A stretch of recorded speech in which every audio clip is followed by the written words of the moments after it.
尘土飞扬，雨天泥泞不堪。我们在附近住的都不敢开窗，一开窗家里就一层灰。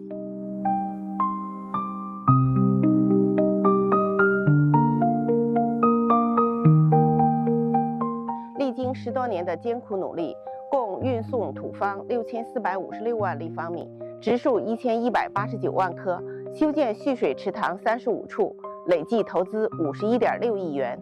打造了如今生态环境优美的5A 级景区，改善了周边15万居民的生活环境，带动了旅游服务业的发展，实现了生态效益、经济效益和社会效益的有机统一。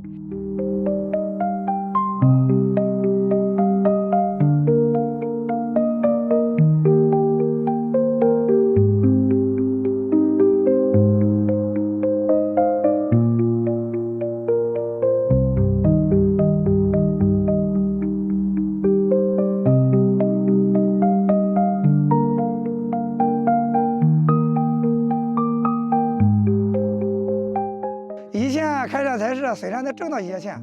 但环境破坏严重，身体也吃不消。现在种植北温暖雪桃不仅收入高了，还能为保护生态环境出一份力，生活也越来越有奔头了。